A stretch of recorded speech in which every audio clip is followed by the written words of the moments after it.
Hello, this is Sarah Brings with the Professor Podcast, the podcast of your professors, their research, and their academic lives here at St. Thomas. This week, we're delighted to have Monica Liu, Associate Professor of Sociology in the Department of Justice and Society Studies here at St. Thomas.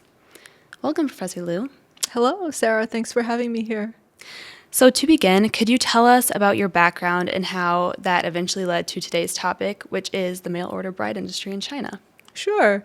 I was actually born and raised in China. I was born and raised in Wuhan. My father left China to pursue graduate studies in the U.S. when I was 1 year old, and then my mom pursued when I turned 3. So I was actually raised by my grandparents in Wuhan while my parents were living in the U.S., and I came here when I was 8 years old.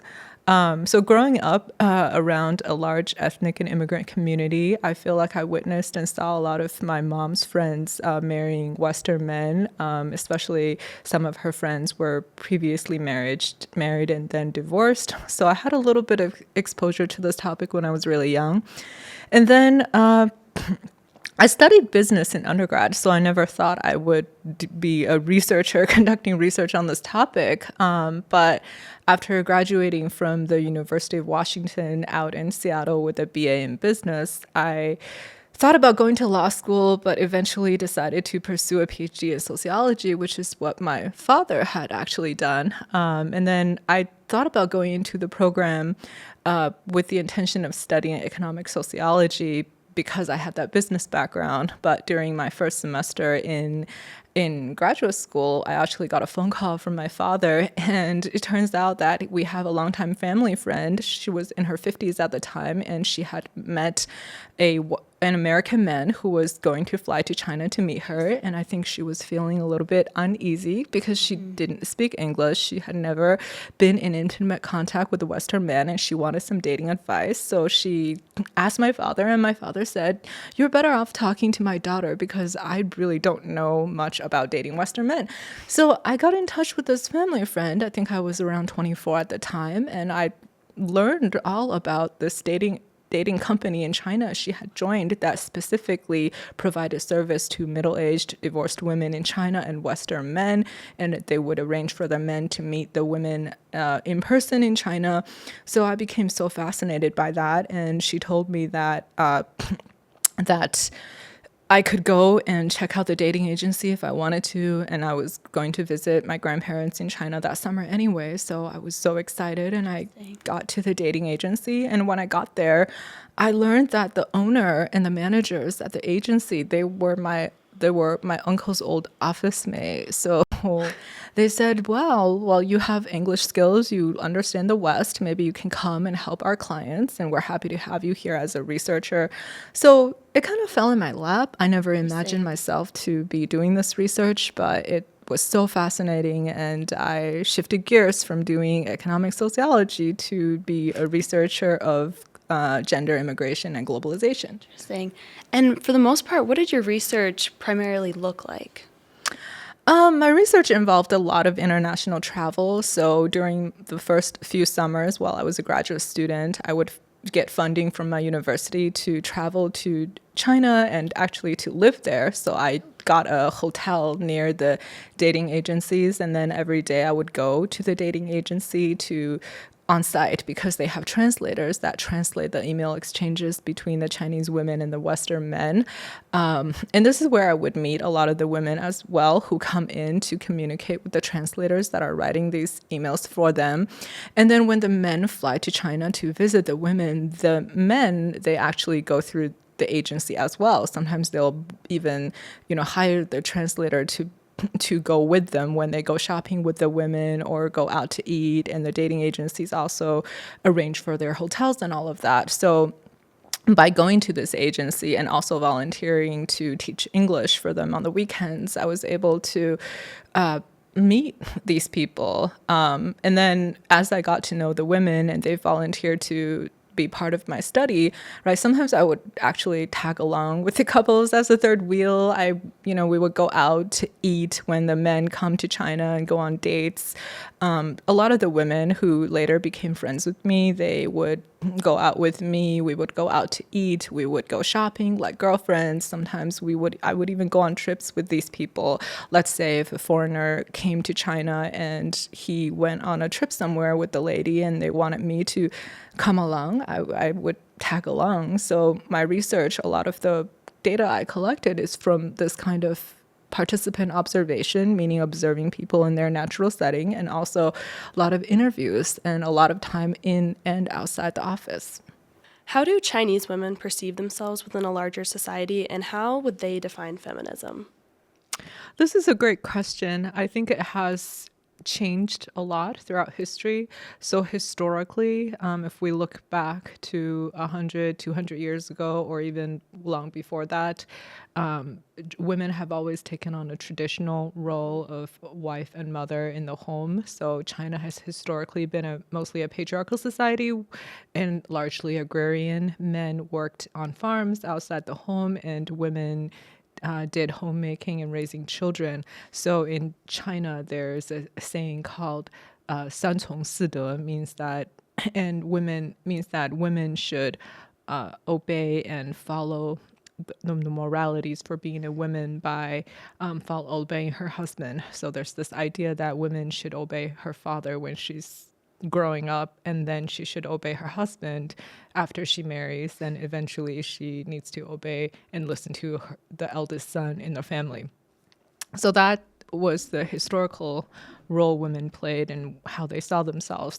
However, when the communists took over, and then during the height of state socialism from 1949 to 1979, that was when this idea of gender inequality was introduced. And during this time, women were actually expected to take on labor outside the home. During this time, the leader Mao Zedong at the time, he actually said, women should hold up half the sky, meaning that whatever men can do, women can do as well. So during this time, a lot of women were required to work outside the home in factories in different capacities.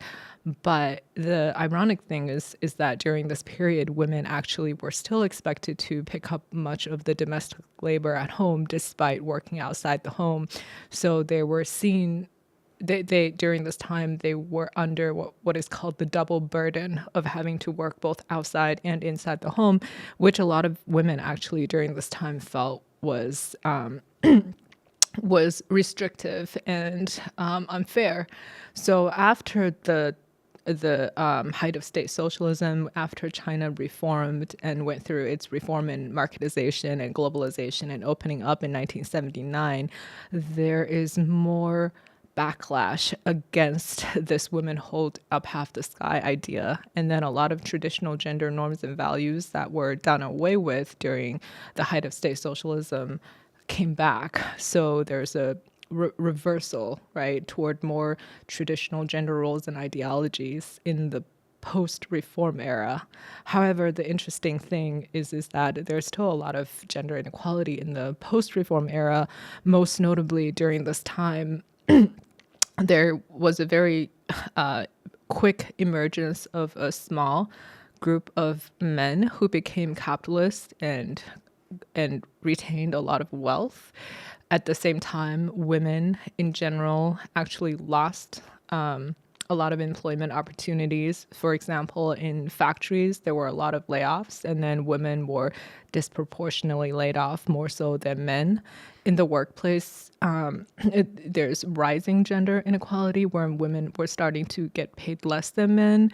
And because of all this, women in the post-reform era, especially from the 1980s and 1990s, they developed a really interesting form of feminism called entrepreneurial C feminism, or entrepreneurial Chinese feminism. And this kind of feminism is very different from our Western idea of feminism, where women are often, right, retaining power by entering the market and labor force. So with entrepreneur C feminism, women who are subscribing to this kind of feminism, which is an adoption of the Western form feminism, they actually are not going to compete directly on the labor market because the labor market is not so fair to them at this point. Instead, they perform emphasized femininity, so they emphasize their sexuality and also their domesticity in exchange for men's support. So, for example, this idea that you leverage your femininity on the dating market, on the marriage market. So exchanging that for wealth.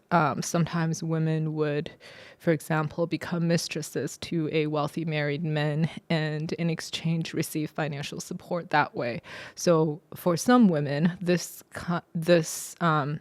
acquiring wealth through controlling men rather than directly competing on the labor market made more sense to them in an era where women don't have the same kind of access to opportunities as men, and their women are seeking upward mobility. And you mentioned that the majority of women using these agencies were middle-aged and divorced. Mm-hmm. Why would they choose to utilize these agencies rather than find other Chinese men to date?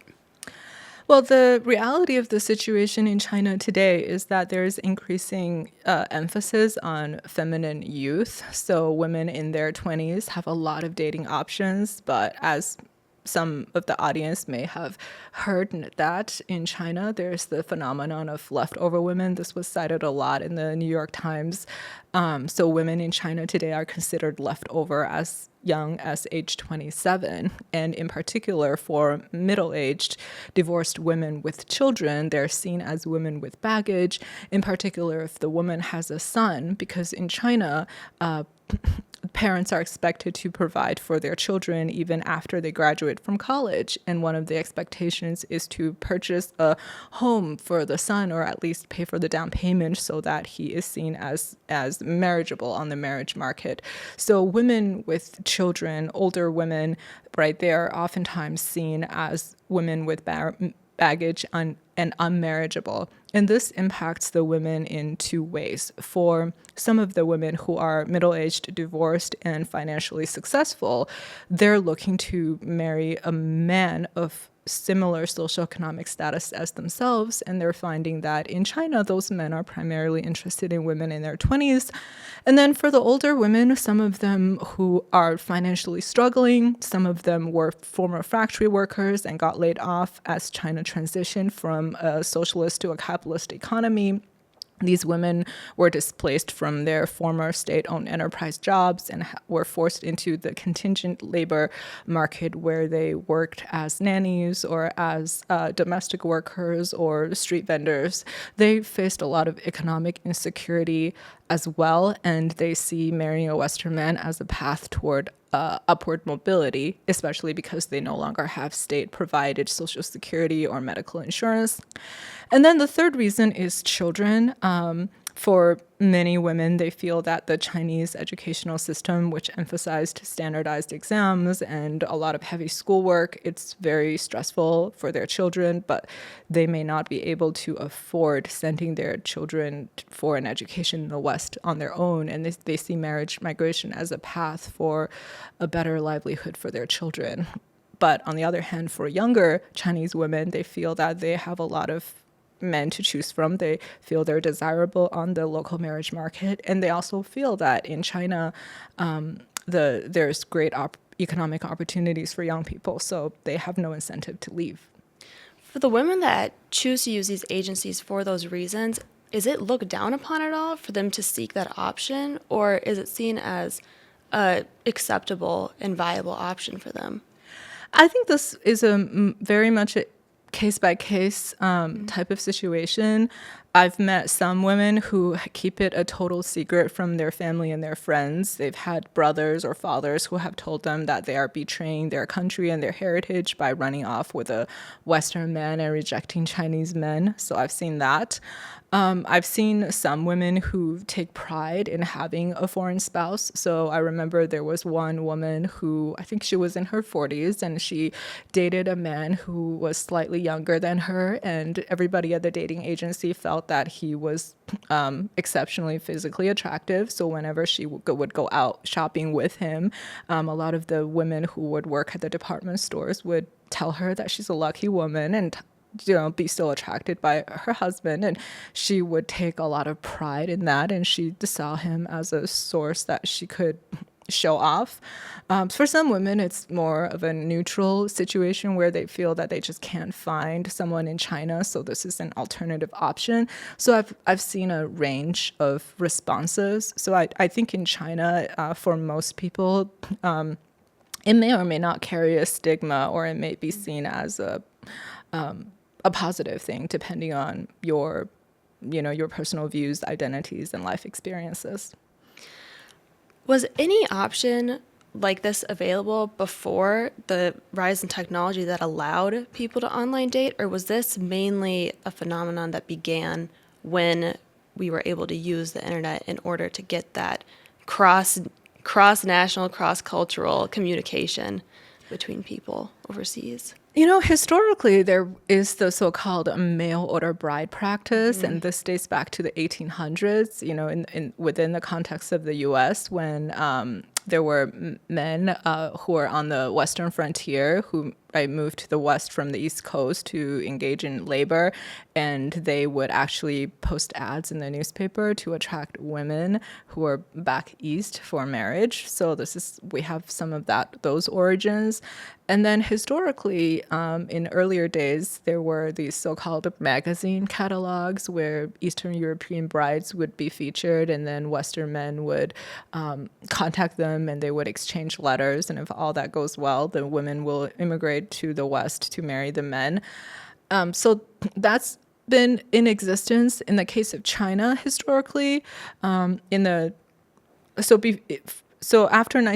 1949 and 1979, because of the Communist Party's very strict rules, out-migration via marriage was outlawed, and there were not very many foreigners allowed in this country. But after 1980, after the reform and opening up, but before the advent of the internet, sometimes there would be foreigners who went to China for work, and they would meet women and marry. So we have some family friends who have met foreign professors and married them and moved abroad.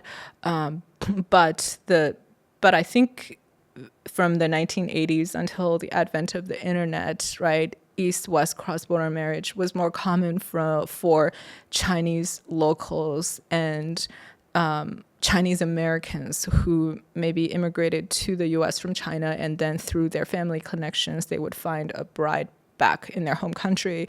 But this large-scale Chinese women dating and marrying Western men, I think the scale is much bigger now with the internet, because the women are able to, even without language or social connections, get connected with the men and have translators help them navigate all of this because they don't speak each other's language. Mm-hmm. And what does happen when one of these women find a man that she's interested in marrying? What does the process look like from there? Are you saying once they meet and they decide to marry, what the process looks like? Mm-hmm. Usually it depends on what kind of visa the woman opts for. Sometimes the woman wants to marry first and then move later. So they would get their marriage certificate in China. So they would have a wedding ceremony in China, get married legally in China, and then she would wait for her green card and her visa during this time. So the wait time is longer for that route. She might be waiting for 1 or 2 years, and during this meantime, she would be living in China, and the man could possibly be visiting her in China for a few times before she actually is able to move to the West. The other option, and this is the one that's taken more often by the women, is to go to the U.S. through what is called a fiancé visa. And on that visa, she is able, I think it only takes 6 to 8 months, and she's able to move to the U.S. on a temporary visa, and then they have a period of time, I think a couple of months after she moves to the West, to decide if she wants to stay in the marriage and marry or not, and if not, she would have to go back to her home country. So I've seen more people take that route, do the fiancé visa, so because it it's quicker. And then if she changes her mind after she moves to the West, the legal processes for separation are simpler. Interesting. Did you continue to stay in touch with these women and continue your research following their move to the West? Yes, I did. So I started all of this back in 2008 when I just first started graduate school. So over the years, I've witnessed a lot of people who, maybe were just clients at the agency when I first met them, but then they've married someone and they've moved abroad. So as I was going back every summer to interview the women, I also kept in touch with the ones that got married. So when I was in the States, I would actually interview the women and observe them in their homes. Many of them saw me as a confidant and a friend, so they would invite me to stay with them in their homes, sometimes for a week or so. So I would live there, and I get to know their kids, I get to know their husband, and I get to observe their day-to-day interactions and lives. And for the most part, were these women able to find a stable solution and a stable life in the U.S., or was there some challenges that they faced? I would say there's a real mix. That I've seen some women get into really happy marriages. They're very, very grateful for what they've been gifted, and they're extremely happy, and they share their joy and their happy stories with other clients at the agency. I've seen some people who feel that there have been some gains here and losses there. They're not completely content, but they are okay with the situation. Maybe they feel they're better off than they were when they were in China. But I've also seen some women whose marriages have broken down and they've had to go back to China, and they feel that it's a huge loss of face. Sometimes for these women, if they don't want to go back to China, they are forced to really struggle to make a living on their own following their divorce. So I've seen a full spectrum, but I think more people probably fall in the in-between state where they're not completely happy, but they're making do with their circumstance. But it's also important for us to keep in mind that this is second chance marriages for a lot of the women. They've gone through a lot of turmoil before they entered these marriages. So even if it's not perfect, it may actually give them more stability than what they had in China. And we did talk about earlier how there's a very specific demographic of women in China utilizing these agencies. What about the Western men? Did you see at all a very specific group of Western men that are looking for these brides elsewhere? Or was it more varied than it was in China? I think there is a specific set of characteristics and demographic patterns. I noticed, obviously, these are older men in their 40s, many are in their 50s and their 60s. They tend to be men who are more politically conservative. Many of them tend to live in rural areas. Many were actually in manufacturing, small businesses.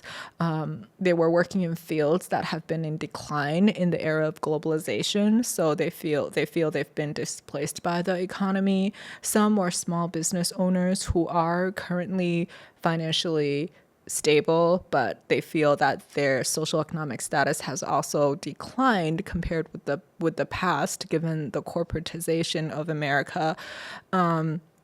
So they tend to come from a certain demographic group, and they tend to hold more conservative outlooks on gender. That's what they say is the reason why they're looking to the East for a bride, is because they feel that many women in the West are too quote unquote liberal or not as family oriented. So those tend to be my observations. Could you foresee this in the future becoming more common than it is now, this idea of finding a potential spouse overseas? I think it's already a lot more common than we think. Every time I teach a class, I would ask my students, raise your hand if you know a relative or a friend who had married their spouse through the internet, and it was a global internet dating and cross-border marriage, and most of the time someone would raise their hand. The dating agency where I conducted my research, they were connected with a Western male recruiting agency, and even at that time, they had more than 2 million Western male users enrolled. And this is a big global business, so the it's not the agencies don't just cater to Chinese women, but there are many dating agencies that cater to women in Latin America, in Southeast Asia, in Eastern Europe. So it's a huge global business chain. I don't know if you have seen the show 90 Day Fiancé, right? Yeah. That show highlights this phenomenon, except that they're not looking specifically at marriages between Chinese women and Western men. As for the future, I think that there will be this will become even more prevalent given the advent of technology, even within this industry now.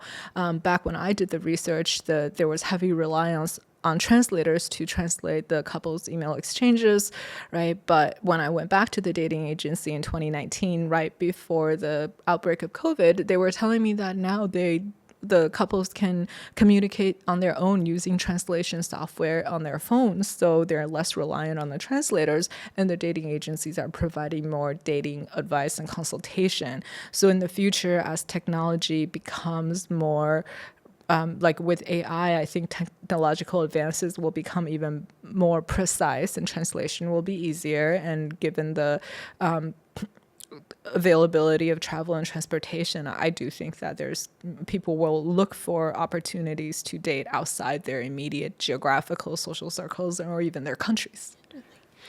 And when you were initially approaching this whole topic for your research, were there specific questions you were trying to answer, or were you mainly just observing the process? I think for me, I was mainly observing the process because I was 20 in my early 20s, mid 20s. I really didn't know a whole lot about marriage, or I didn't know that this phenomenon even existed. I didn't understand some of the challenges that women were meeting. So it was all a very new and fascinating experience for me. So I was learning as I was going along. So the kind of approach to research I took is what we would call in sociology inductive, where we go into the field, we make our observations, and based on our observations, we come up with the theories and the patterns we would use to explain what we see. And I know that the men and women that are involved with these agencies are heavily reliant on the agencies for translators.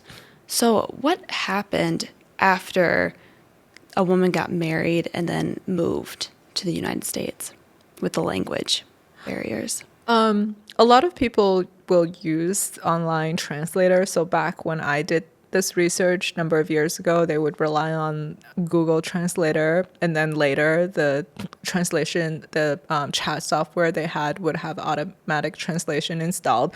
But sometimes even with the translators, especially back in the days where the translation was not as accurate as it is today, they would actually rely on me or their translator in China. So they would call me or call the translators to help them navigate more complex dialogues and conversations. Sometimes the women rely on their children too, if their children came with them into the marriage and their children have better command of English than they did. But interestingly, something that the translators have told me that is that sometimes when there is a communication barrier, it actually makes the relationship easier, because if they can't communicate, then they can't fight. If there's something you don't know, then you can't get mad over it. I guess that makes sense, yeah. And the women that were using these agencies, did they come from all over China, or were there specific areas that were mainly interested in using the agencies for that marriage mobility? These are mostly women in urban areas. I know the dating agency where I did my research at, they tried hard to open dating agencies in rural areas, and they had no luck because women there are more on the conservative side. They are not interested in marrying Western men. They've never met Western men. They don't have very much exposure to Western culture, and this is just not within their realm of consideration. So I think in most large urban cities in China, like an agency of this caliber and this type would exist. And did the agencies have a way to make sure that they were setting up these women with trustworthy men? There is a law in the U.S. called the IMBRA, IMBRA, and this law forces the men to go through a very strict background check before they're able to serve as a sponsor for the women on their fiancé visa. So the men have to have a certain level of income. He cannot have a history of domestic violence or substance abuse or incarceration. So through that mechanism, they're able to weed out some men that could potentially put the women in a position of instability or danger. Would there have been any consequences for the agencies if they had set a woman up with a man who was possibly dangerous?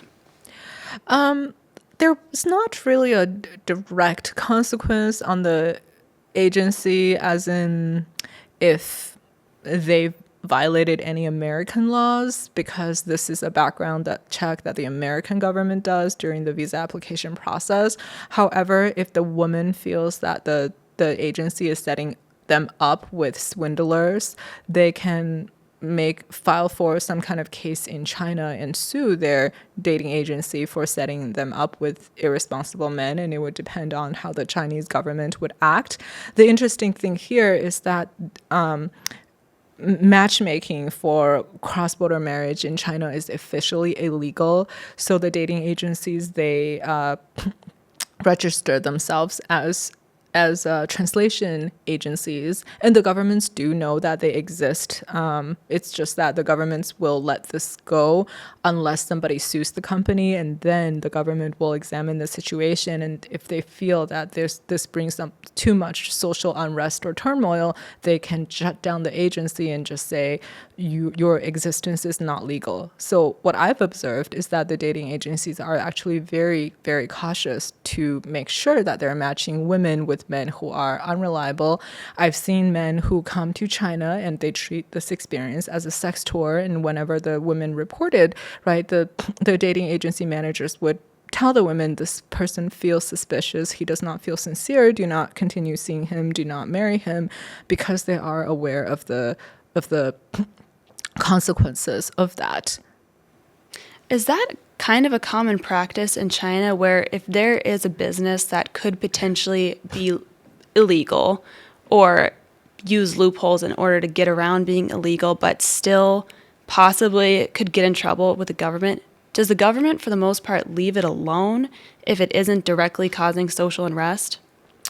I think that is the case for a lot of businesses in China, because China is walking the lines between socialism and capitalism. Right now, it's a socialist state with capitalist characteristics. And so because of that social economic transition, there's a lot of gray zones where businesses exist, right? Like cross-border matchmaking is illegal, but here is a translation agency. So a lot of it would depend on the government policies, who's in power, what are the local policies at the time, and what the authority want at the time. So there's a lot of instability and a lot of uncertainty when it comes to doing business in China. And I think that has led a lot of businesses to actually move their assets abroad or come in with a mentality that we're going to make some quick money, take as much as we can, and get out before things bust.